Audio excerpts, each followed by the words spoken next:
It's just so good to hear uh, your your wonderful remarks. It's gotten very bad in Europe as it has in the United States. Very hard to reach the mainstream because the media, the corporate media, have completely blocked out any honest accounting of how we got into the Ukraine war and what's happening and why it's a disaster.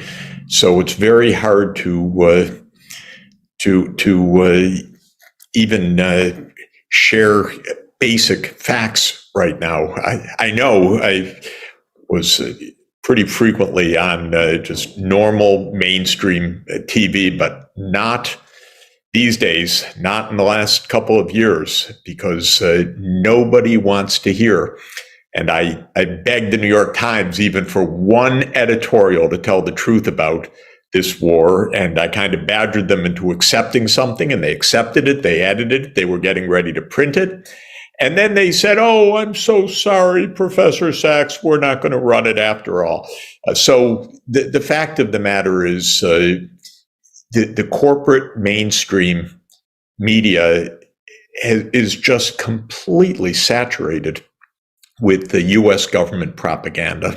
So with that backdrop, here we are sharing some truth and sharing some thoughts together.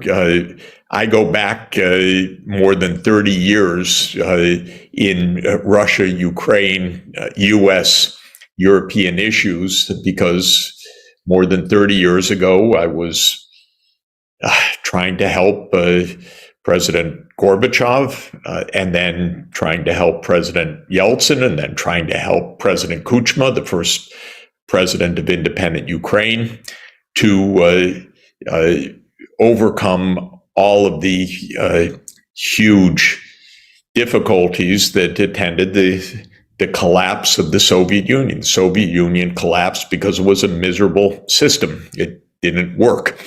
And Gorbachev knew it, and he wanted a normal society with normal relations with the US, and he wanted a common European home, and I loved the man for it. And when he asked me to be on his advisory team, of course, I said yes. And I learned that the United States could not take yes for an answer. It could not accept the idea of just a normal, cooperative relationship with a reformed Soviet Union or with an independent Russia.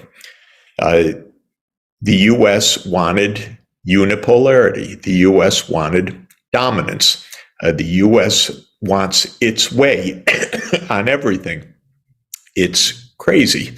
We're 4.2% of the world. We don't and can't and shouldn't aspire to run the world. We should aspire to cooperate.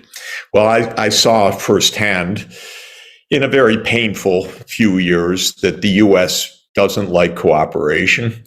First, it was the Bush senior administration. Well, that was Cheney and Wolfowitz and Rumsfeld, the neocons of the day. And they basically didn't want to lift one finger to help the transformation of Russia into a new independent state that was peacefully integrated with its neighbors. Of course, they told lies. Gorbachev unilaterally said that he would disband the Soviet military alliance, the Warsaw Pact.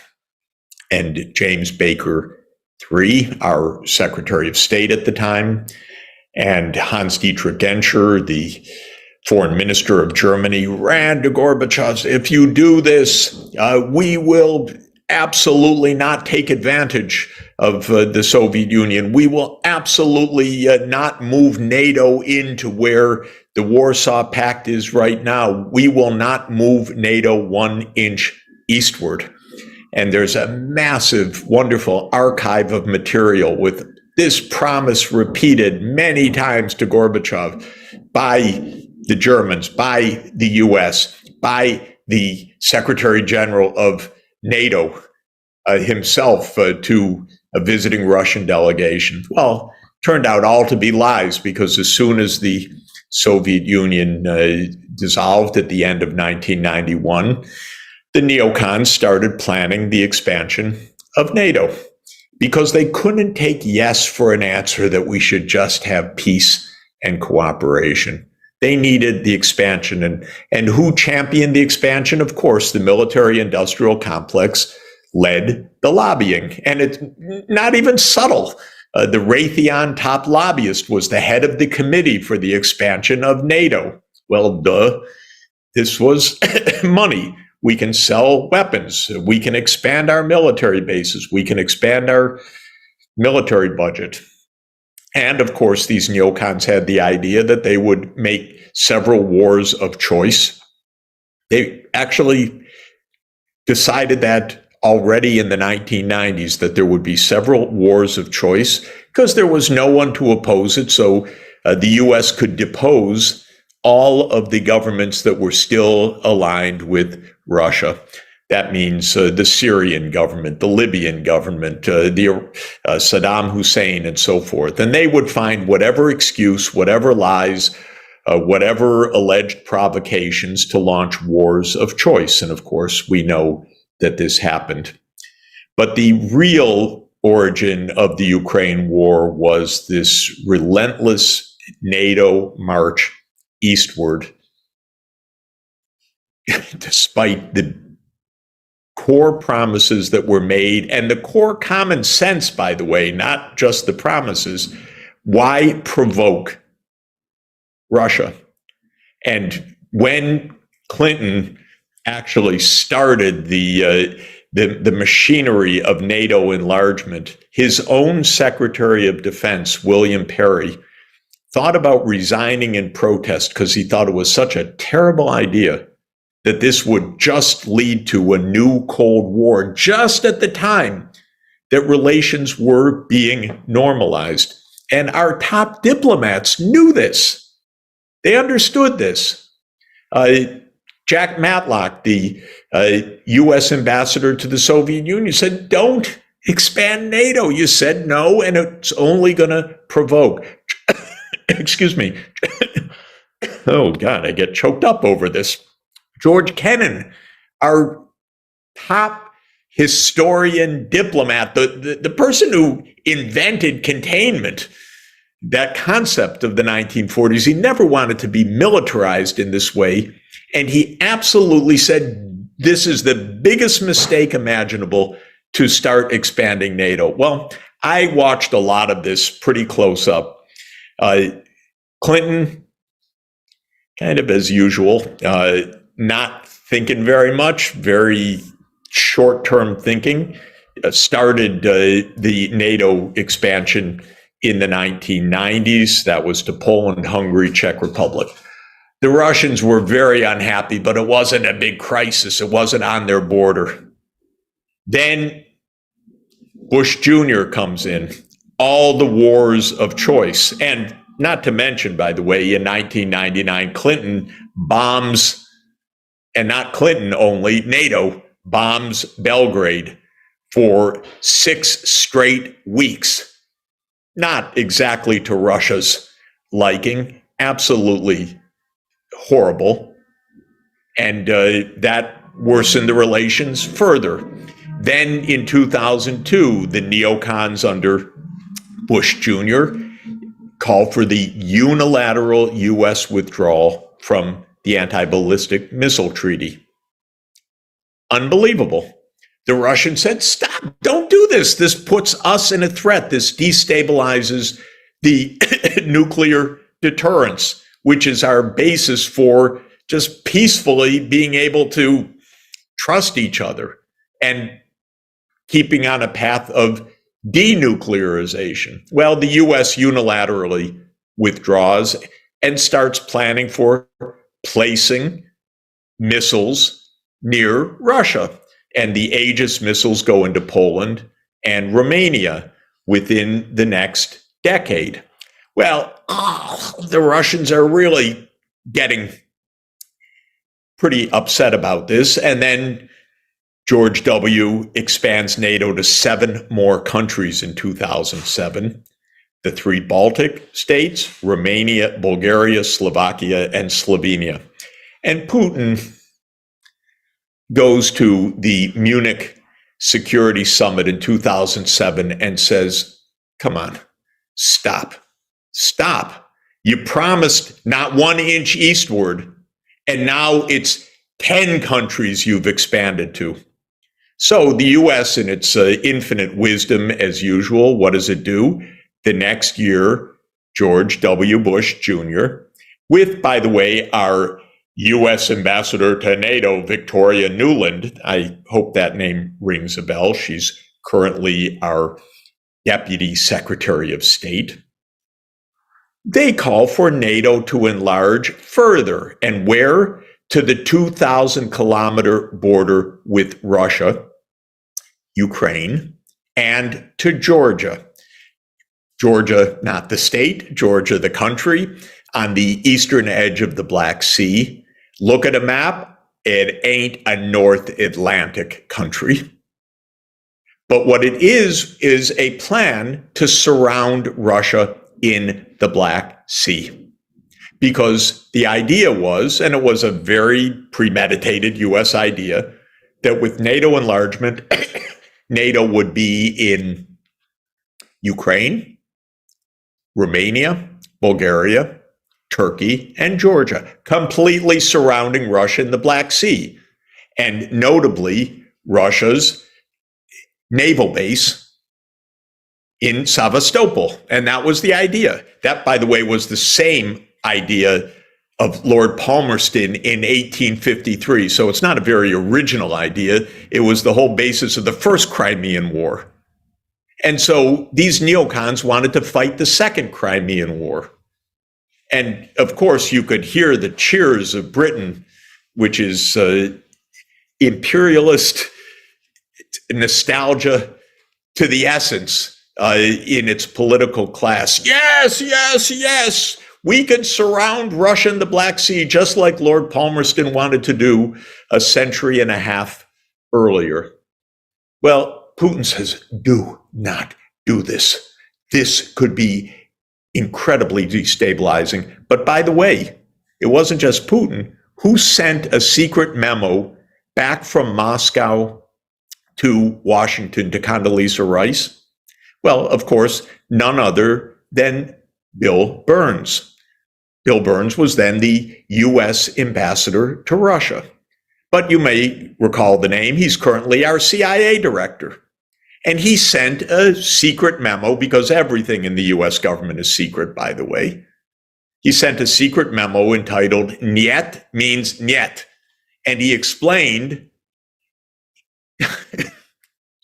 something so basic, so obvious, that for Russia, this is a absolute hardcore bright red line. Do not go to Ukraine. And that it's not just Putin, it's the entire Russian society. They don't want the U.S. military bases. They don't want Aegis missiles. They do not want to be crowded on their border by the U.S. military. And it makes perfect sense, because we wouldn't like it either.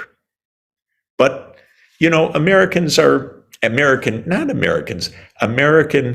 security state leaders who don't ask us Americans, they're a little hard of hearing. So, did you say red line? We didn't hear that. So, of course, Bush pushes through the commitment by NATO to expand to Ukraine and to Georgia. I know European leaders told me in 2008, what is your president doing? But Europe, you know, they're, I don't get it exactly, but they will not oppose the U.S. in public. So they complained to me, but then they, in the end, signed on to Bush's crazy idea of expanding NATO to Ukraine and to Georgia. Now, there was one last safety valve to understand in this, and that is the Ukrainians did not want this. Ukraine is a divided society, ethnically Ukrainian, ethnically Russian. They didn't want this crowding. They knew that this would destabilize the situation. So the elected president, Viktor Yanukovych, said, we will be neutral. We will not alarm Russia. Also, we'll extend a lease in Crimea for the Sevastopol naval fleet until 2042. We want quiet. The United States neocons don't like quiet. They want just to get their way. So in the end of 2013, they helped stoke first protests against Yanukovych, and then the violent overthrow of Yanukovych in February 2014. And we know that Victoria Nuland and Jake Sullivan and Joe Biden all played a role in the violent overthrow of the Ukrainian president. That's just a fact. Now, so much is hidden from view that we don't know exactly time and date, but the Russians intercepted one of Victoria Nuland's phone calls and posted it on YouTube so everybody can listen to it as she and the U.S. ambassador to Ukraine, Jeffrey Piot, plot the next post-Yanukovych government several weeks before a violent storming of the government buildings in Kiev. That's what happened. That's when the war started. We overthrew the government that wanted stability. And in came a series of governments that were Russophobic and pro-NATO and at the American service. And Obama and Trump and Biden pumped in arms. Now, just to finalize how we came to this current utter tragedy and disaster. When Biden came in, I had hopes, okay, maybe something rational. No way. Biden doubled down on Ukraine becoming a NATO member, doubled down repeatedly in 2021, said NATO will enlarge to Ukraine. And on December 17th, 2021, Putin, really at wit's end, because he could not get the U.S. to engage in diplomacy, put on the table, and you can find it on the internet, a draft U.S.-Russia security agreement to avert a war. And at the time, the security agreement said, don't expand NATO, don't put your missiles close to our borders, and implement the Minsk II agreement, which is a United Nations Security Council-backed agreement for autonomy of the Russian-speaking regions in the east of Ukraine, which the Ukrainian nationalists blew off, and the United States said, yeah, don't worry about it. You don't have to follow through on a UN Security Council agreement. And Putin said, honor that agreement. Well, the basic story is, of course, the U.S. refused to negotiate on these points. And on February 21st, 2022, there was a Russian Security Council meeting. You can find the minutes online again in the Russian government in English transcription or translation. President Putin calls on the foreign minister, Sergei Lavrov. Minister Lavrov, give us a report on your diplomatic initiatives in regard to our security. And Lavrov says, the United States has formally notified us that the NATO enlargement issue is non-negotiable, that it's none of our business.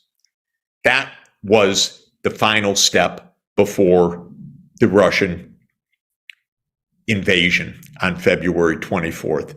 We rejected every single diplomatic chance to avoid a war. And we thought, okay, our wonderful weapons and our financial sanctions will do Russia in. And by the way, I've been observing these kinds of things for 40 years. I wrote an article. It was, I think, in June, actually. So it was a couple months after this, saying that these neocon ploys are doomed to fail. The sanctions aren't going to kill the Russian economy. The wonder weapons are not going to defeat Russia, and so forth. So obvious. So obvious if you've seen this particular show repeatedly, as we have, all the promises of our generals and the military industrial complex and all the rest, wrong again and again and again. But what we did do was trap Ukraine in a devastating war between the US and Russia. So we provide the weapons, we provide, and I'll put it in quotation marks, the intelligence, because it's not very intelligent intelligence. And we tell them, run to the front lines. And tens of thousands of Ukrainians have died just in recent weeks because of this.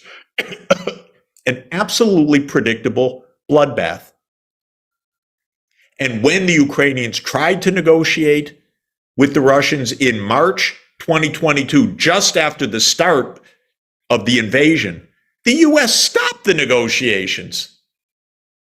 And when the chairman of the Joint Chiefs of Staff, General Milley, said last fall, maybe this is the time to negotiate, the chairman of the Joint Chiefs of Staff, who steps up? Secretary Nuland, the endless neocon. Doesn't matter whether she's working for Cheney, whether she's working for Hillary, whether she's working for Biden, she's the perpetual neocon. She says, no, the time's not right for negotiations. What is the subtext of that? Well, a lot more Ukrainians have to die. And that's where we are right now. And this administration doesn't know what to do because all its great plans backfired. But Biden doesn't want to look weak. He's, facing an election next year. So as usual, they just tell the Ukrainians, just keep running into the Russian lines. Just keep dying. It is the cliche, fight to the last Ukrainian. And we even have senators like Romney say, this is great. What's the problem? No Americans are dying. I'm paraphrasing, but that's basically what Romney says and what a lot of American leaders are saying. Yeah, we could put in $100 billion. What is that among friends in the military industrial complex? Of course, it means a lot to build new centers and temples in what would become a grand complex. And what is extraordinary about it is that it shows the continuity of Chinese civilization over a period of 2,500 years, because emperor after emperor saw fit to honor this sage whose teachings, and then through many, many generations of students and followers, built a philosophical base that actually underpins so much of China's culture until today. So it's quite remarkable. I don't think there are many places in the world like Shufu. It's hard to think of any others, in fact, where you've had continuity of 2,500 years of political recognition of a body of thought. I actually don't know of many other places like that, or none comes to mind. So it's always impressive and moving to be in China, and I'm very grateful for the chance. We are just at the end of the meeting a couple of weeks ago at the UN on the SDGs. So that's where I'd like to start our discussion, but we can also discuss any other topics and issues that you would like, because we have such a wonderful assembly of world-leading diplomats. This was the midpoint of what is to be a 15-year journey of the Sustainable Development Goals. And so there was a stock taking, as well as the normal high-level debate at the General Assembly.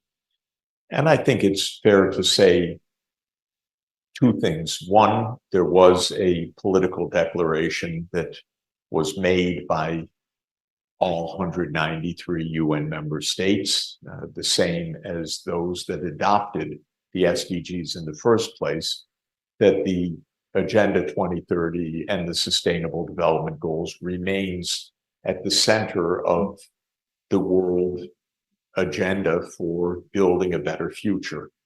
And this is good because one can imagine, with all of the tensions and distractions and crises, that maybe by midpoint, some governments would have said, we're done with this. This makes no sense. How did we get on this path? But there's no feeling like that anywhere in my experience. Also, not only last week, but as I travel around the world, the notion of the SDGs as a useful framework for national policy, local policy, regional cooperation at the level of ASEAN or level of African Union or other regional groupings, and at the global level remains very strong. It's actually a complicated agenda. So it's taken governments many, many years even to figure out what are we supposed to do with these 17 goals and these 169 targets and these 312 indicators. But it did not lead to cynicism or neglect. Actually, the agenda is a rather wonderful agenda: ending extreme poverty, ending hunger, achieving universal health coverage, achieving universal education coverage. You can't argue with it in the sense that these are really important and they have been well identified, and the governments did a good job in coming up with this list, which I thought was way too long at the beginning because I strongly recommended 10 goals. I said on the Moses principle, you could get the 10 commandments on 2 tablets, but we have 3.5 tablets at least. But it's not too much, actually. It's quite a remarkable list. That's the good side. The bad side is we're just not achieving what we set out to achieve, almost at all. And this is the real drama and the real reason for thinking what's happening. Why are we not achieving what we set out to achieve, especially since governments continue to take care of this agenda, talk about it, produce voluntary national reviews for what they are doing. We've had 188 VNRs out of the 193 countries. So why isn't the agenda working? And I think that question is coming into focus. And I would say that next year's Summit of the Future, which is a rather remarkable summit coming up, a once in maybe 2 or 3 generation summit, will be a time for really some deep reflection about why we're not achieving what we set out to achieve. And the answer is that we could achieve what we had set out to achieve, but we don't have the political and institutional base to achieve what we've set out to achieve. We've got the technology, we have the know-how, we have the global finances, we have the means to end poverty. In fact, poverty is just an anachronism in this world. It makes no sense in the year 2023. There's no deep fundamental reason for our shortfalls on any of these goals, but we don't have a system of institutions, certainly at the global level, the regional level, the national level, to accomplish what we want to accomplish. And this is frustrating for the world, actually, because we feel, on the one hand, we should be able to do this. And by this, I mean the things that I've talked about, or the energy transformation, or escaping from the growing calamities of climate change, which are very real, very serious, and accelerating. We feel we should be able to do this, and yet we can't seem to get this done properly. So this, to my mind, is what we should truly reflect on at this juncture in the world, and think about what would it take to do what we need to do. So let me give you my own reflections on that that almost paradox in a way. Clear goals, goals that have been reaffirmed, goals that governments have adopted, but goals that are not being achieved. Of course, some people might say, well, they're not really achievable. These are just dreams. These are nice statements. I would strongly dispute that. There is no reason why we should have extreme poverty in the world. There's no reason why there should be hunger. There certainly is no reason in the world why hundreds of millions of children should not be in school, though they are of school age. In fact, it's a scandal. It's not a puzzle, it's a scandal that this is the case. There's no reason why we should not be on a path to full decarbonization by mid-century, because technologies are now so good, and the costs of zero carbon energy are now so competitive with the traditional fossil fuels that the transformation of the energy systems is absolutely within reach. But it's off track in terms of the actual implementation. So this is the puzzle. Let me start with some thoughts about what to do about the puzzle. First, China is a proof of concept. More than that, because of its scale. It's a global scale part of the solution. And this is a country that in 40 years ended extreme poverty, from rates of extreme poverty that in 1980, depending on what estimate one uses, ranged between 60 to 80% in poverty by a kind of World Bank standard. And that reached zero by 2020. Of course, China's success is the greatest success of economic development in history, so it's superlative, but it's also a demonstration of what can be accomplished. And in my view, it's a kind of roadmap also, especially for Africa right now, because what China accomplished between 1980 and 2020, Africa should accomplish between 2023 and 2063. 2063 being the 100th anniversary of the OAU and the target date for Africa to achieve its economic objectives. So it's good. We have 40 years. That's what you need. I don't think it's possible to do it faster than China, but China gives a kind of roadmap to how things can be done.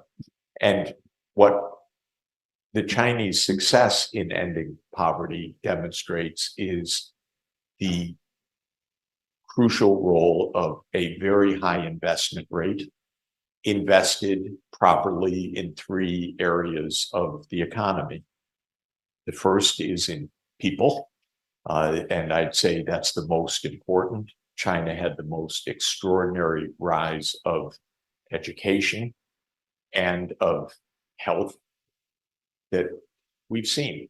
And on education, the number of years of schooling and the quality of schooling comparing 1980 to today is absolutely magnificent. And this is the core of China's economic success, that China attained actually the first ranks of technological and scientific innovation and sophistication in 2 generations, from a country of villages after a century of upheaval, invasion, and instability. and in 40 years made a complete transformation of the human capacities, especially through education. The second investment, of course, was infrastructure. And Sonia and I arrived absolutely to the minute on time from Shufu to Beijing with this wonderful infrastructure of fast rail. And I wish in the United States we had even 1 kilometer of fast rail in the whole continent. We don't have 1 kilometer of rail that goes at the speed that we went. We were watching 320 kilometers per hour the entire way. So it was a very quick journey. And that's China's infrastructure investment. This is true of rail. It's true of the highway network, of course. It's true of fiber and 5G. It's true of the power sector. China built a modern infrastructure that is continental scale in a period of even less than the 40 years, and that supported this startlingly rapid economic development. And of course, the third pillar of investment was business investment, because the first two were mainly governmental investments. And the third pillar is business investment.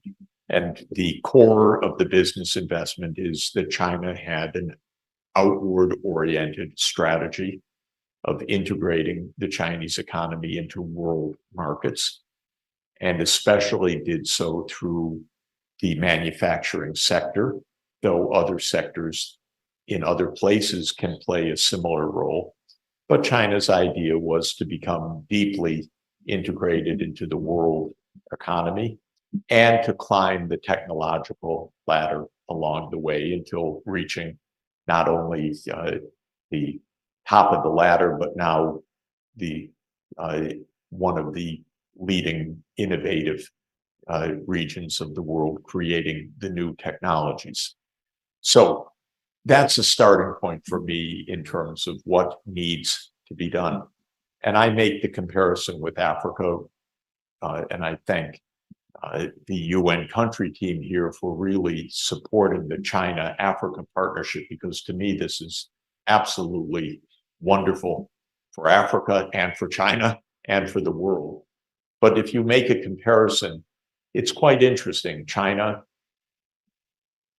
in some way, maybe not quite where Africa, not quite where China was in 1980, but a lot of poverty, probably not as extreme, actually, in a quantitative way as China in 1980, but still a large part, especially the rural population, in poverty, and absolutely a dearth of infrastructure, a low level of educational attainment in general, because kids complete 6 or 8 years of school, and then many can't continue because of fees or because of family need or poverty, or the government can't provide the school spaces and so forth. So in this sense, really an urgent need for investment in human capital, meaning education, meaning health care, and so forth. And nicely, Africa is the same population as China, 1.4 billion people, of course.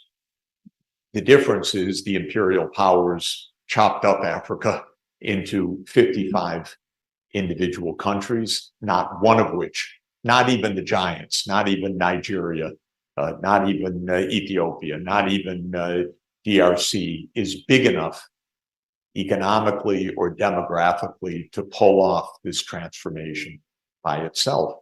But if you think of the African Union, like I like to do, as the equivalent of a China or an India, then you have something at scale, a continental scale, 1.4 billion people, And then I would say you have a kind of roadmap that what is needed now is high levels of investment that continue for several decades, focusing on these big three areas of investment: the human side, the infrastructure, and the business development. And the key to do that is, as China did, a mixed economic system that has a strong state sector and that has a strong private sector. So truly a mixed economy, and a set of institutions that can direct investment productively into the urgent areas. Now, there's a huge puzzle that stands at the center of our lack of adequate achievement, and that is how to invest this takeoff in Africa for the next 40 years. And I could speak about other regions of the world, but I'm going to focus on Africa because of the relationship and I think the need and the usefulness of China's experience in this. Right now, in the poor parts of Africa, investments are perhaps 10% of GDP, of an impoverished GDP. So last week, I spoke at a gathering at the UN for Malawi. I don't know if anybody from Malawi is here. Yes. So I was with the president, Takawera, at a very fine meeting at the UN last week. And I noted that Malawi has an income of $500 per capita, a saving rate of 0 because people are impoverished. There's nothing to save.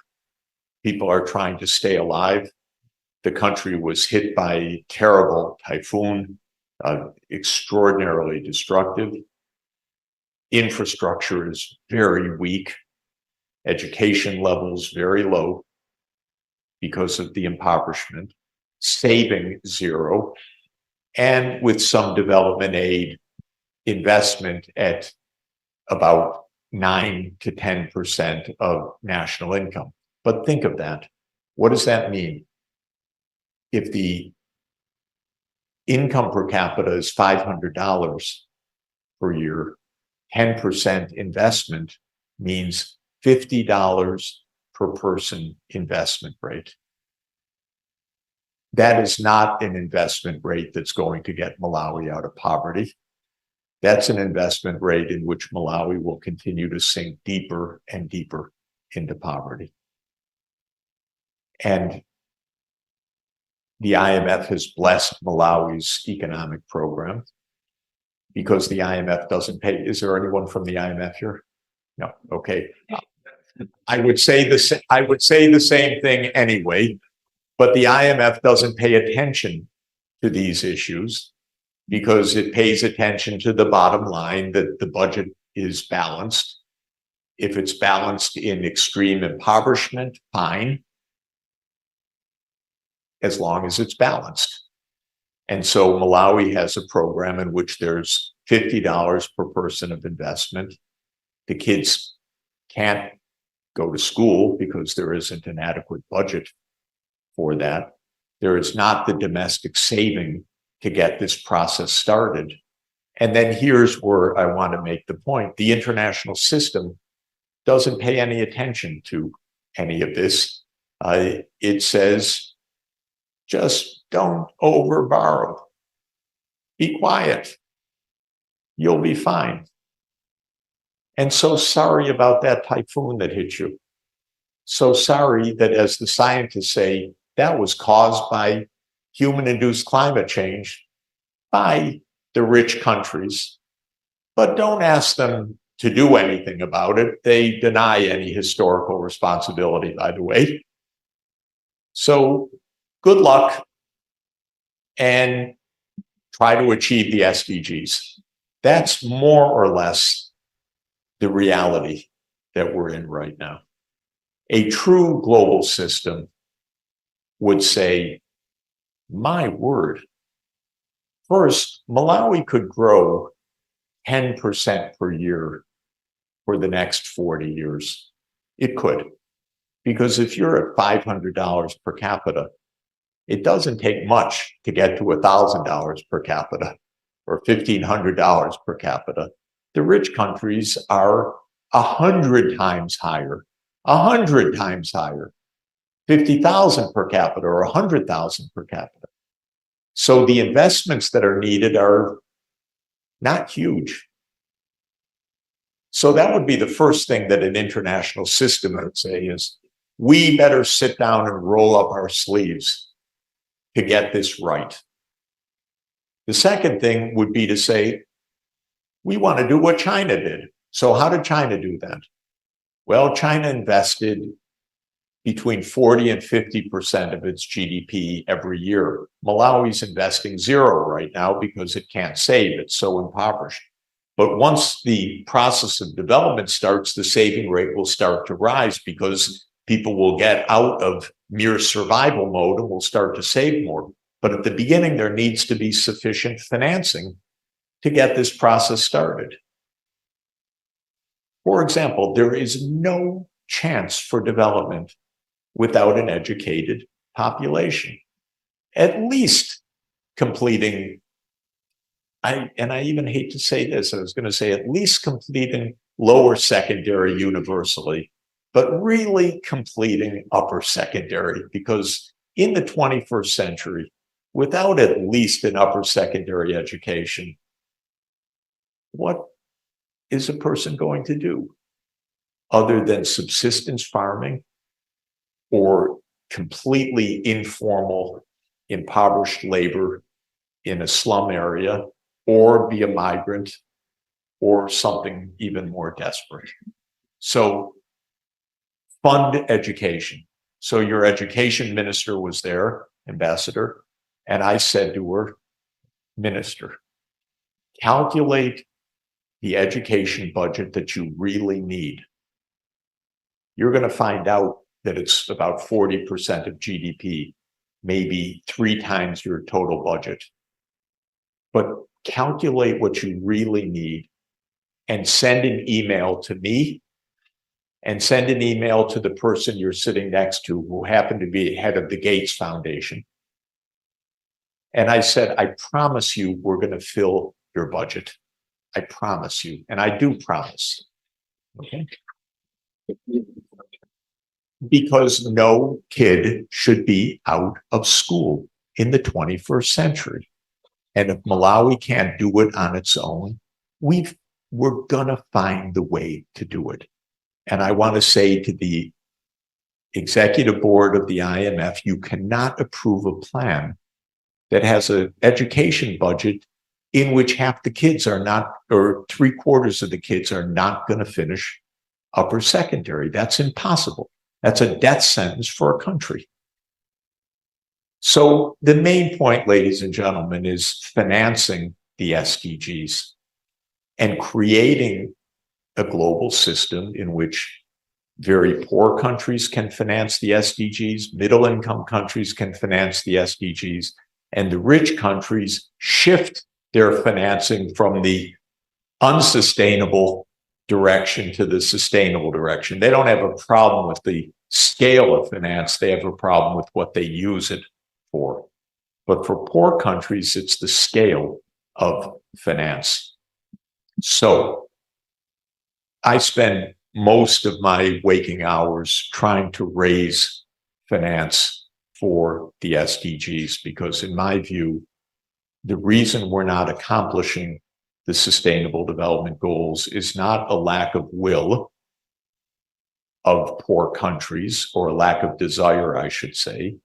It's a complete inability to get this done, and a lack of solidarity of the rich countries and the poor countries, and a lack of functioning institutions to ensure that children are in school and that there is really electrification in countries because you can't develop without electricity, just as you can't develop without an educated population. This is basic.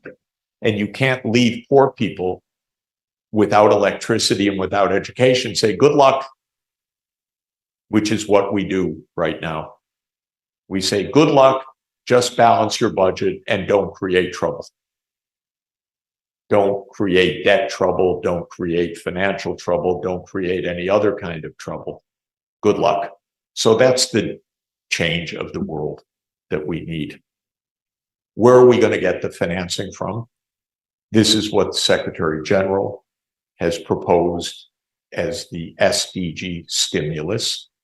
And it's a program that I've worked closely with Secretary General and with Deputy Secretary General Amina Mohammed on.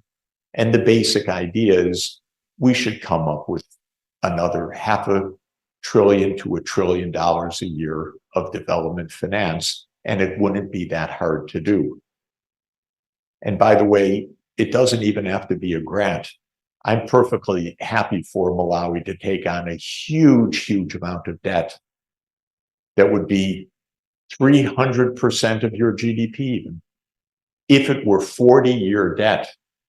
And then you had time to grow 30-fold between now and then, because then it wouldn't be 300 or 400% of GDP. We have this optical illusion. The IMF says, don't let the debt get above 30%. So don't borrow to electrify or don't borrow to put kids in school. But that's because they have a completely static view. If you borrow for those things and then emulate China with its growth rate of 10% per year, compounded for 40 years, you know, if you grow at 10% per year, you double every 7 years the size of the economy. And if you do that for 35 years, your economy is 32 times larger than it was when you started. And that's what Africa is absolutely capable of, with the kids in school, with electricity, with fast rail, with the transboundary infrastructure, so that Africa is one economy, not 55 small economies. And that's really where the breakthrough is going to come. So I'm looking for finance, and the main two areas of finance are public finance and private finance. And on the public financing side, we have a number of institutions, our multilateral development banks, that are charged with doing this. But the scale is so small now that they don't function to do what we think we're doing. You would be surprised, if you haven't looked at it, ambassadors, that the total lending of the World Bank, the African Development Bank, the Asian Development Bank, the Inter-American Development Bank, added up, is $100 billion a year. $100 billion a year is, for the poor half of the world, $25 per person. This is so subscale. These institutions should be 10 times larger than they are. And that is the first recommendation of the Secretary General, a big expansion of the multilateral development banks. There's a little problem. And the little problem is that it's not really a problem, but the United States slow walks this, because to expand the banks would mean more voting shares for China, more voting shares for India, more voting shares for the developing countries, and they don't want that. And this is where one of the bottlenecks comes in, that geopolitics starts to intervene. Yes, we should have a larger World Bank, but then who's going to have the voting shares and so forth? This is not a deeply interesting question, except that it stops action in Washington. So this is an example of the problem. A different area for doing this kind of investment is the Belt and Road Initiative. I am a huge fan of the Belt and Road Initiative. I would strongly encourage every country to partner with the Belt and Road Initiative and to come celebrate its 10th anniversary next month. It's exactly what the world needs and exactly good for the recipient countries and for China. It's actually a pure win-win proposition. China gets to sell a lot of infrastructure and a lot of technology. That's good, but it goes to build electricity, 5G, fast rail, all the infrastructure that's really needed. That's what economics is about, is mutual gains from trade. So this is an intertemporal trade. China finances the development of the recipient countries, and the recipient countries achieve economic growth, and they repay those loans when they're richer. The two criteria that I think are extremely important for the Belt and Road Initiative to pay attention to: first, the investments should be high quality, sustainable, green investments. So use them for fast intercity rail. Use them for renewable energy and transmission grids and so forth. Second, from China's side, I want the lending to be at least 30-year maturity, not 10-year or 20-year maturity, but at least 30-year maturity, because otherwise there's going to be a lot of frustration. The debts will come due in 10 years, but the development's just getting started. So this is a huge problem with finance. It's not only the amounts, it's the structure of the financing. And you cannot finance long-term development with short-term loans. If you finance long-term development with short-term loans, you have a series of economic crises, which have given me a very interesting career, because I've made a career going from country to country. I realized only countries in deep crisis would have me. It's a kind of last desperation. But the truth is, these crises are what we call liquidity crises.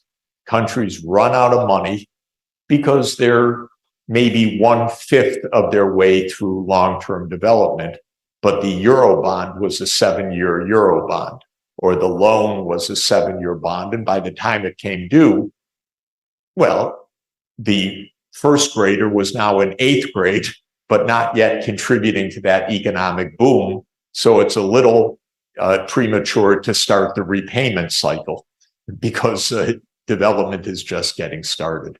So we need long-term financing and a lot of infrastructure.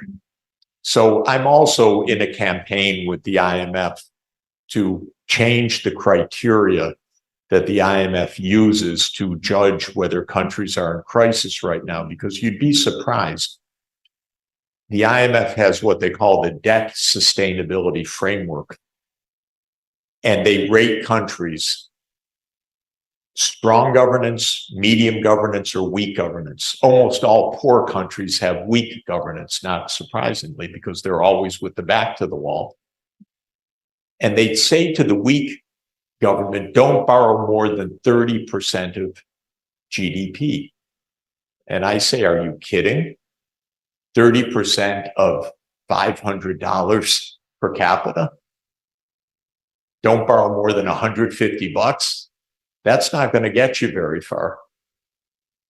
Because I say, when I do my spreadsheet, borrow to 400% of GDP.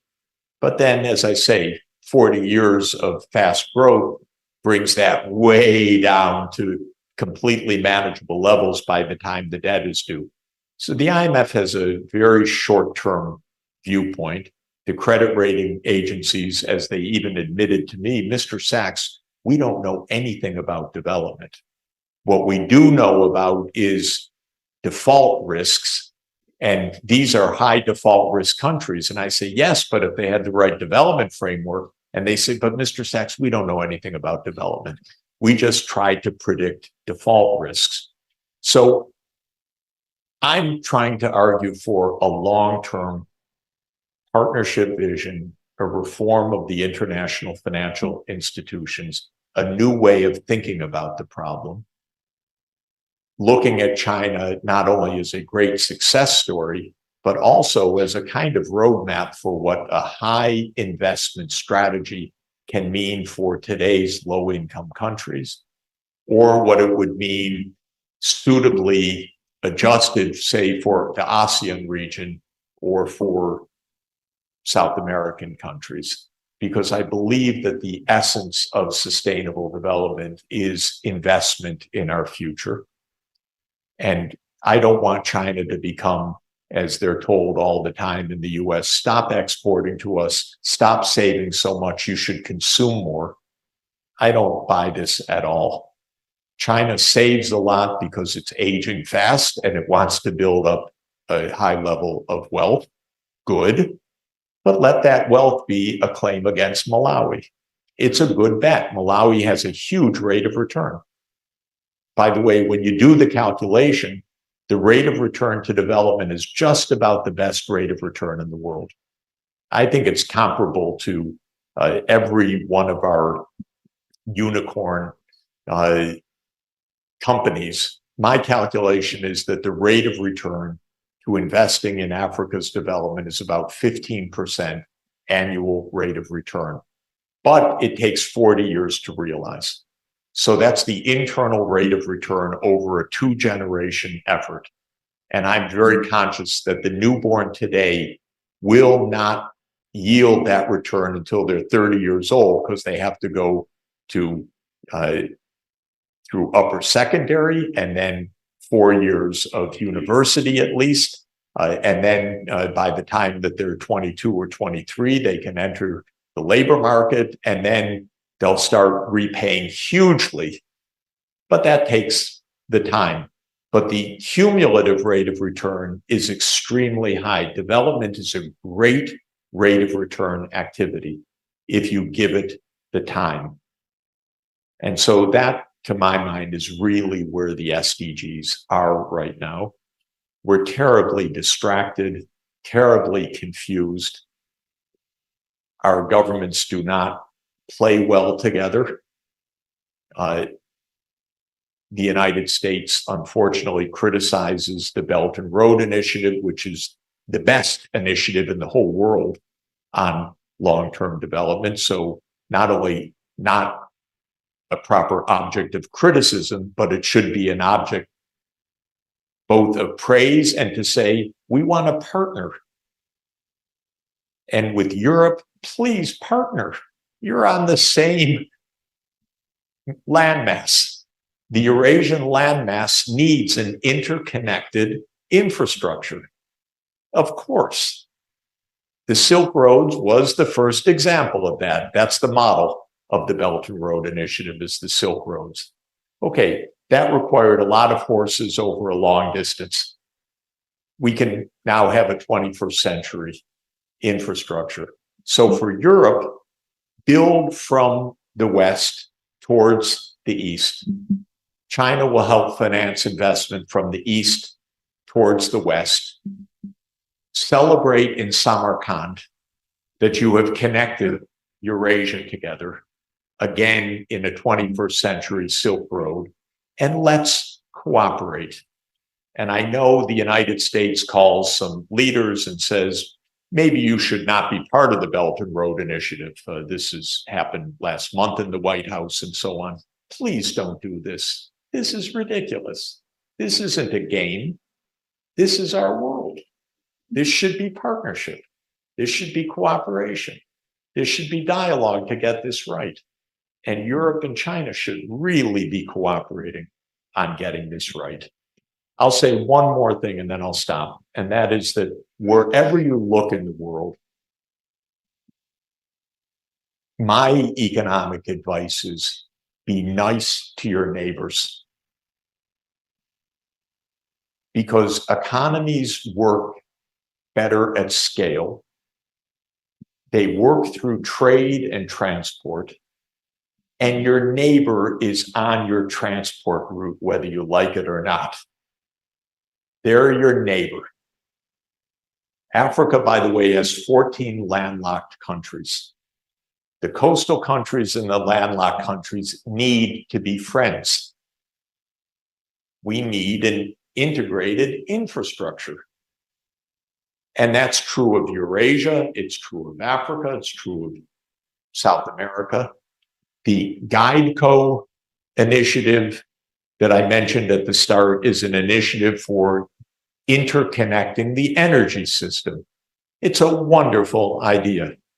And by the way, the engineers of GuideCo, which was created by China's State Grid, are the best in the world at these interconnections because China had to bring power from Western China to the Eastern seaboard. So they've developed a lot of the best technologies for high voltage direct current systems and their management.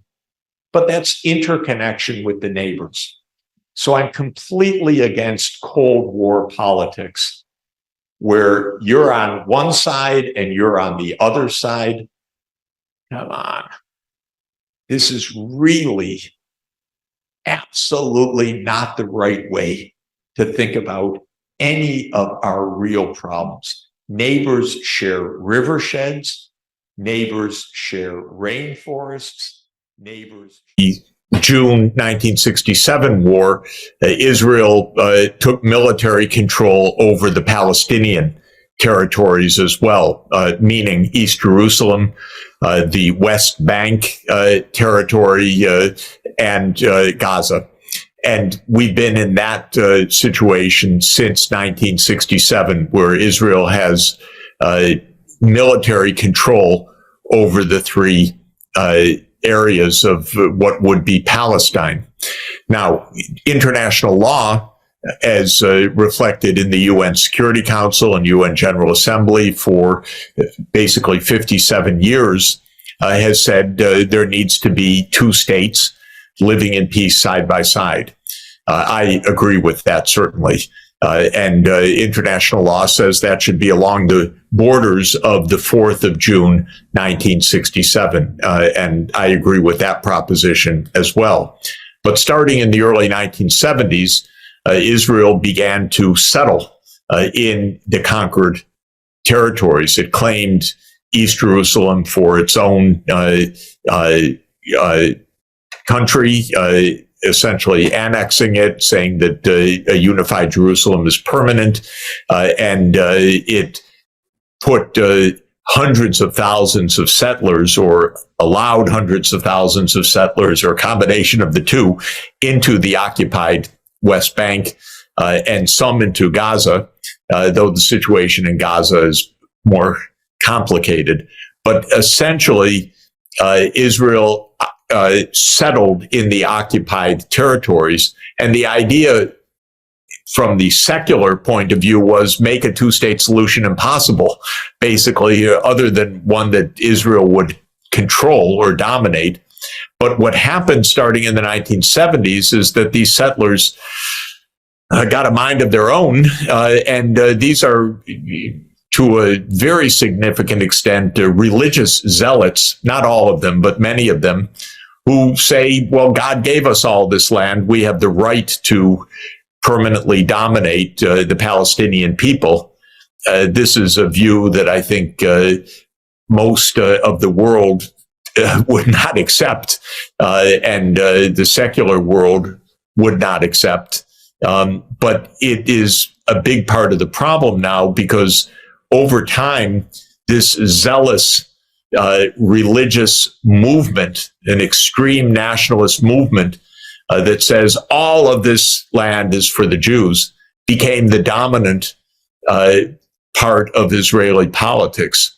So what's happening in Gaza right now is not a war on Hamas to limit the danger from Hamas, which is actually much more limited than Israel claims. But it is actually a war on the Palestinian people and on the idea of an independent state of Palestine, because this government in Israel, and a large part of the population now, says no, there will be one state, it will be Israel, we will control everything. But the whole rest of the world doesn't agree with that. And they shouldn't agree with that. We need two states living side by side in accordance with international law. And my own view is that religious zealotry, based on a 6th century BC text of the Bible, should not dominate. What we need is what the international community has said for more than half a century is right: two states living side by side. And I advocate that the UN Security Council should impose that solution. Now, it should vote today, as far as I'm concerned, for an independent, sovereign state of Palestine based on the 4th June 1967 borders. And let's get on with it. Now, there's two obstacles. One is Israel, obviously, and its politics. The other is the United States. Israel has one backer in this present situation, which is the U.S. This is complicated because the U.S. political system and public do not buy into the greater Israel idea. They buy into a safe and secure Israel. But the U.S. has always supported the two-state solution. But politically, the U.S. is the backer that arms Israel, that is enabling Israel, that is actually complicit with Israel in carrying out this massacre in Gaza and this basically this ethnic cleansing operation in Gaza. And my very specific recommendation is the United States should say to Israel, look, you know, we don't agree with you, and we're not going to arm you for this purpose. Because if the U.S. stops the military support for Israel, Israel can't do this an extra day. Not even an extra day. And so there is a way for this war to stop, very practically. There is a political outcome. And that's what I think we should move to. You mentioned, I think, the vast majority of the UN member states shared and they support it. And the problem is that the real power at the UN, in the UN system, is just with the Security Council. And as long as the Security Council has one, sometimes a second, maybe even with Britain, it was also because Britain is the source of the problem, because this was their colonial power. But how to move there? I think let's become precise. I think you presented really a plan with point 1, 2, 3, 4, 5.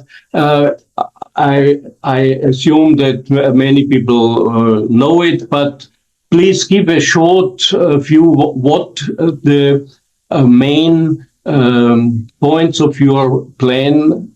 It starts with the full membership of Palestine to the UN, a full membership, because as an observer they have been already, but full membership is something else. Could you just summarize your proposals? So my basic idea is we don't need more process. We don't need more 10 years of negotiation. We don't need another Oslo process. There's no way to say more about this issue than has been said for the last 50 years. We have to understand that the two parties cannot solve this by themselves. Each one is locked into its own extremism, and there's zero trust between the two sides, to say the least. So in this case, we have an international community that is essentially united on this with one crucial footnote, which is the United States has blocked this approach for decades, even though it is, quote, in favor of this approach. Even Biden said a couple of weeks ago, we support the two-state solution. But the United States political system has given essentially a blank check to Israel for decades, so that it murmurs support for the two-state solution, but it does not enforce it. American politicians have long believed for decades that support for Israel is vital for their political health, because they have believed that that's where the big campaign contributions come from. That's in line with the military-industrial complex system, which is politically quite powerful. And they believe that's where public opinion is.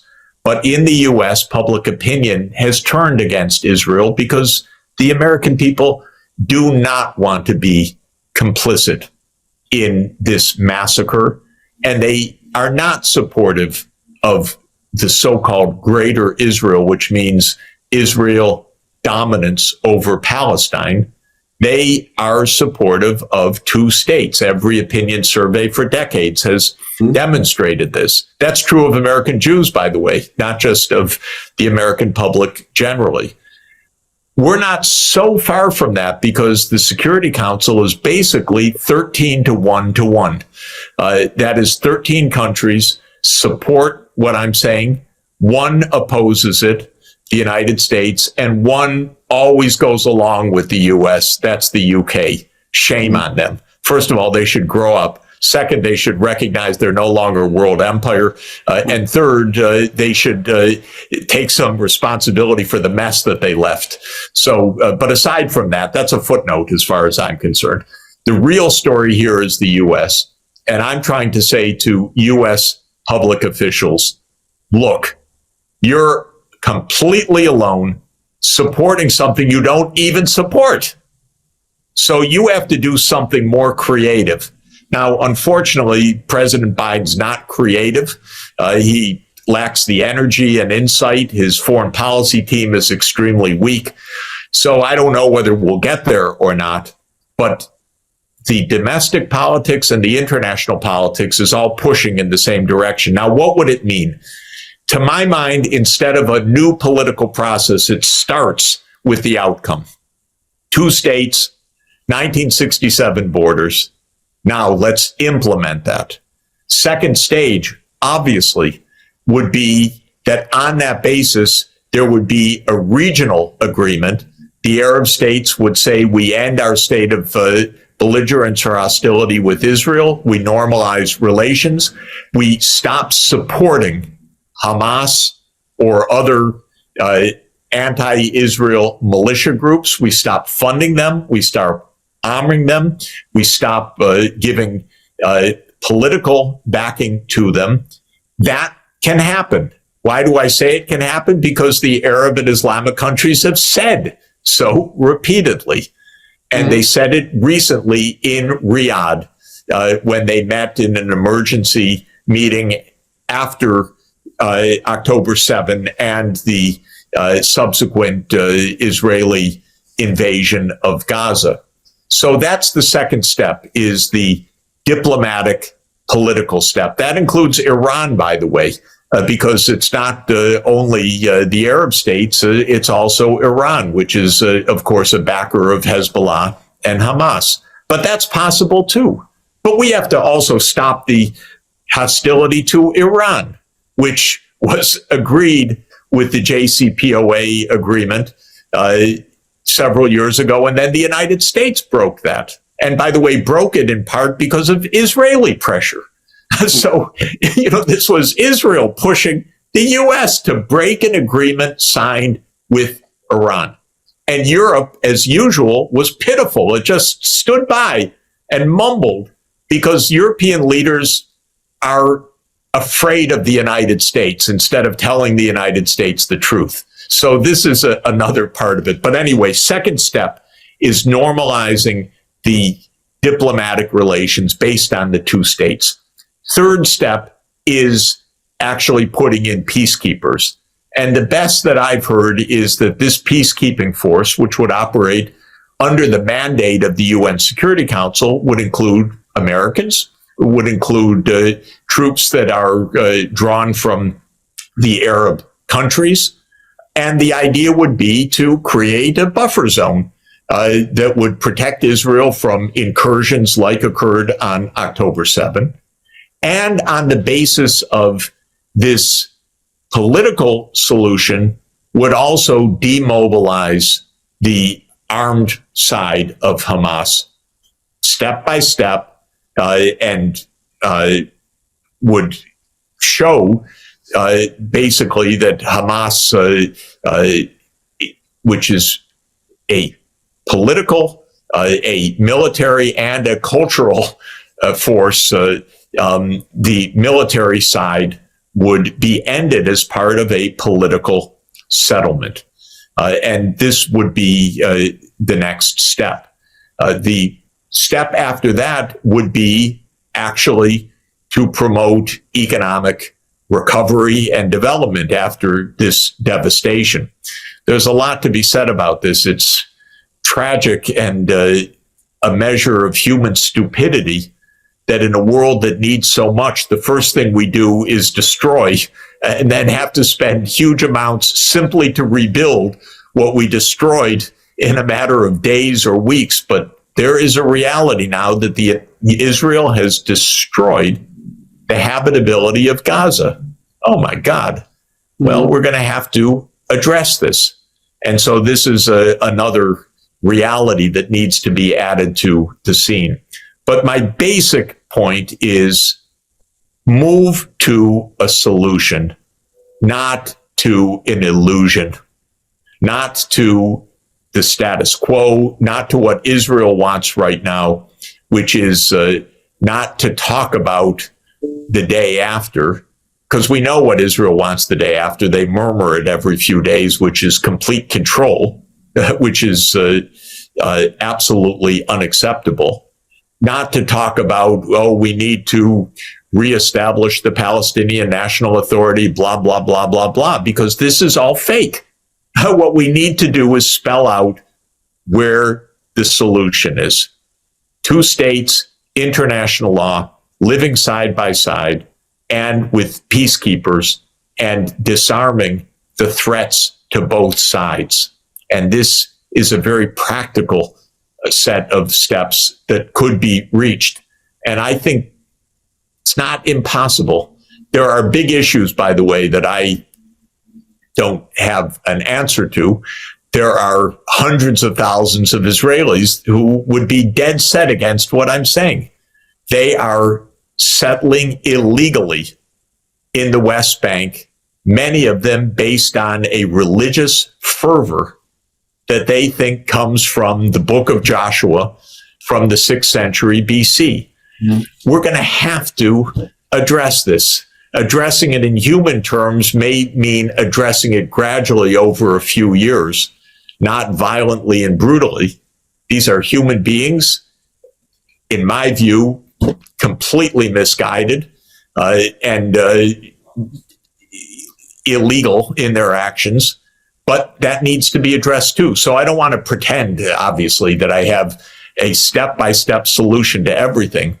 But the point is, we've got to stop faking what's going on right now. The answer has been known for decades. But Israel has become more and more radical. And this is very sad. It's become more and more messianic in its politics. This is weird for the 21st century, but it's actually happened. So I want us to look straightforwardly, clearly at what's going on and understand this is not normal debate about security and so forth. This is about whether there's going to be peace and 2 states, or whether there's going to be an Israeli attempt to dominate millions of Palestinians, or brutally suppress them, or brutally ethnically cleanse them, or kill a lot of them. And to my mind, the only possible alternative, and the one that the whole world agrees to, is to give political self-determination to Palestine. By the way, there was a vote on that in the General Assembly recently, quite interesting.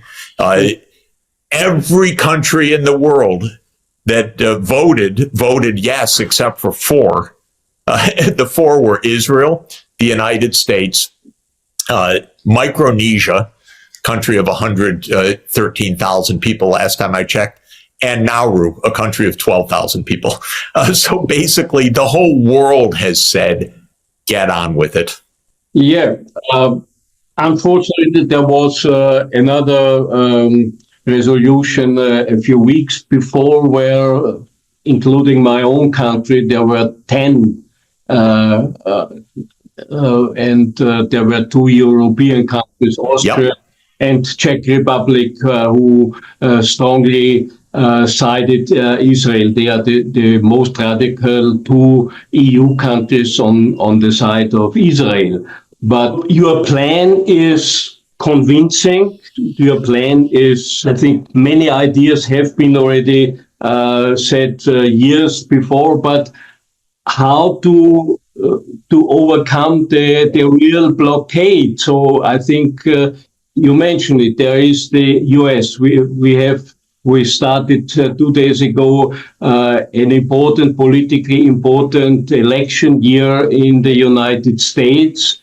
So how do you create this miracle? Because even the possible alternative to Biden is Trump or somebody from the Republican. They are in certain aspects even more radical pro-Israeli than the Democrats. How to overcome this tiny problem? Yeah, so the pressure has to come from inside the United States and from outside. From inside, public opinion absolutely does not accept the administration line on this. This is very clear in opinion survey after opinion survey. So somebody in the White House concerned about Biden's reelection must be reading this and must be understanding this is just purely bad tactics from a U.S. political point of view. That's very important. There's lots of protest in the United States and lots of unhappiness with this. So we're not in any way locked in internally to the politics. It's bad for Biden. It's bad for U.S. interests. It's against public opinion. And so this is one point that I would make. It's not like the United States is rousing support, yes, and it's impossible to turn. It's actually deeply contested and mainly opposed. Though I acknowledge that in Washington, the pro-Israel lobby has always been very powerful. The military-industrial complex is very powerful, and the inertia is also powerful. So I'm not saying it's easy. Now, on the outside, the entire world is basically aligned on this side with one important footnote, which is that a few European countries maybe are not aligned. I don't know what the Austrian government's real position is. Sometimes it's don't side with the U.S., or maybe it really is because of more right-wing view or whatever. Side with Israel, but it's very few. The problem in Europe is European politicians stopped telling the truth about almost anything years ago because all they want to do is side with the United States. And I think I would just say to European politicians, if you do it, you lose at the polls. There isn't a popular government in Europe right now. Because it's incredible. This is so much against Europe's own political interests. So I would say, think through this honestly, and then say, it's right. We're not against Israel. We just need to move to a 2-state solution.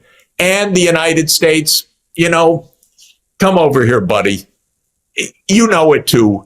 Let's move to a real solution. I'm waiting for European politicians to regain 2 feet on the ground, their head out of the clouds or out of U.S. control, and just state clearly, straightforwardly what is right and also what happens to be in Europe's interest. But by the way, what happens to be in Israel's interests as well, because nothing that's happening is doing anything other than gravely threatening Israel's long-term survival. This messianism, this greater Israel idea, this zealotry of this religious group, this is not saving Israel. This is threatening Israel's survival. So I want European leaders just to think clearly and honestly about this, because that'll also help the United States get to the right place. I think there is a lot to say about the European leaders. I think the European leaders, there are no leaders, you know it better. And there is another tiny problem. We will have also an election this year in some European countries, but in the European Union for the European Parliament. And the problem is that everybody, if according to most of the polls, it's to foresee that the right-wing European nationalistic right-wing parties will win. And the problem is they are even, at least concerning Israel, they are also in the meantime, although many of their parties, if to go back history, you know where they come from. And this is a historic cynicism. I think that these right-wing fascist parties, now they are outside of Israel, which is unbelievable for anybody who knows history and who knows how things happened, that these parties who are sometimes in internal issues, they are racistic, they are fascistoid right today, but when it comes to Israel, they are supporting the Jewish state. Yeah, you know, supporting the Jewish state is one thing. Supporting what is called Greater Israel to dominate the Palestinians is so senseless for Israel and for Europe that everybody should take a deep breath and understand that how many self-wounds does Europe want? How many crises, how many wars does Europe want around it? And I would ask the European leaders, you know, the reason why the right is growing is in part because the so-called center or center-left all was gung-ho with the United States for NATO enlargement and for the war in Ukraine. And of course, it's been a disaster for Europe. It's been a disaster economically for Europe. It's been a disaster from a security point of view for Europe. So it's not even left-right. It's a failure policy that the current European governments have pursued, and they are opening up their way for an opposition to arise. And that's what's happening, in fact. So the reason European politicians, by the way, across the board, you look at the approval ratings in Western Europe right now or in the EU, nobody has any support, basically, except the few that stand up for themselves, like Orban or Fico or a few others. But the ones that are basically just siding with the United States in this useless Ukraine war are all in their 20% approval ratings or 25% approval ratings and so on. So the main point I would say to Europe is, if you go the way, not of supporting Israel, that's one thing, but supporting Greater Israel for ethnic cleansing and for this terrible thing, all you're doing is making another prolonged disaster on Europe's borders. And if that's in Europe's interest, boy, please explain it to me. This is no doubt about it. I think Europe, I think with this policy they follow the last tens of years, I think it's against their own security, economic, even cultural interests. I think this is something which... You know, I'll give you another example, by the way. The politics of the 2010s was dominated by the Syrian refugees. And anyone that knows even the slightest history should understand that Hillary Clinton and Barack Obama and a few others decided they would overthrow the Syrian government in 2011. Typical regime change operation. That's what created the war and the refugees. Did any single European leader say that, explain that to the public? Not one. So then they wonder, why is their popularity so low? Well, if you don't speak up the truth, what do you expect? And so understand that these hegemonic wars of the United States, these are not in Europe's interests. And that's the same with supporting what Israel is doing in Gaza. It's not a matter of right or left. It's a matter of what's Europe's interest right now. It is not to have a fulminant Middle East war right now. And so European politicians should think about how to diffuse a Mideast-wide war. You are completely right. I think you convince people like me. Unfortunately, we are not in power. And but coming back to the issue of this interview, I think now there is a peace plan. It's even economically, we didn't even mention it, but which is interesting for me, since you're also long experienced in economy.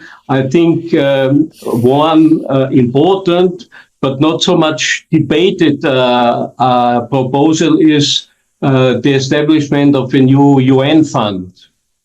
A UN Reconstruction and Sustainable Development Fund, which is interesting, should at least partially funded by reduction of expenses which traditionally have been spent for armament and war. You know, outside the UN, across the street from headquarters, is what they call Isaiah's Wall, which is the inscription of the prophet Isaiah, chapter 2, verse 4, which says, they shall beat their swords into plowshares and their spears into pruning hooks. Nations will not make war on other nations, neither will they teach war anymore. I'm paraphrasing, but you know, Isaiah had the idea in the 8th century BCE of the transforming the military to the civilian use. And we're now spending $2.5 trillion a year worldwide on the military. The United States is around 40% of the world's spending. Shocking, because we're 4% of the world's population. What if we take even 10% of that would be $200 billion a year. So $250 billion a year. And so that's the proposal. Create a fund funded by basically agreed cutbacks in armaments. I should mention that Pope Paul VI, in his encyclical Populorum Progressio in 1967, had that idea. So I don't want to claim any precedence to this, but I do think it's the right idea. The UN in general does not command much in financial resources. It needs to have a bigger budget to do good things. And one way would be military cutbacks that are rechanneled to sustainable development. We could continue hours and hours and hours, since many things have been already discussed for many years. But it's interesting that now this plan is here. I think, do you have any ideas how to make it even more popular? Do you intend to present it to other international bodies? And how should this come to reality? I'm discussing these ideas with UN diplomats all the time. And I've discussed it with Palestinian diplomats and with diplomats from around the Middle East. There's a lot of resonance with this. I personally am continuing to urge an immediate membership of Palestine in the UN as a UN member state. By the way, Palestine is a state recognized by 140 other states, but it is not recognized as a UN member state, only an observer, as you rightly pointed out. So I am continuing my own discussion of this. Basically, with the U.S. government, they don't talk to me too much, but I try to make my views known publicly by writing and posting articles all the time. And I'm writing to politicians in the U.S. who are quite resistant in general because their modus operandi for decades has been never show any space at all with Israel. But I'm telling them it's not working. It's not working from any point of view. You need to rethink this. So they have a few days of rethinking before the Congress comes back. The White House cannot be very comfortable. We hear lots of stories about pretty harsh talks between the U.S. and Israel right now. I believe that that's true. One of the U.S. carrier groups has been withdrawn from the Eastern Mediterranean and is on its way back to the U.S. That is a signal that the U.S. does not want a wider war in the Middle East. I think that's absolutely right. The U.S. is exhausted of war, and an election year, it would be the end of Biden's chances at all. So this is the time for pushing the politics, because it's a case where the right thing to do, the politically expedient thing to do are the same. And so I'm going to continue to push hard on that. Do you have any hope in, I think you mentioned it and everybody knows it, I think 2/3 of the international states are in favor of this kind of political and economic solution. Unfortunately, they don't have any veto at the UN. But there is something else. There is an increasing number of states working together. I think and the South African move to the International Court is interesting because South Africa, on the other side, is one of the leading member states of this newly established group, the BRICS group. And they have even already established a kind of new banking system, financing system. Do you have any indications or ideas that from this side, more than just political statements will come to support your suggestions? Well, the BRICS countries, all of them are on the same side that I've been advocating. China, Russia, South Africa, India has expressed also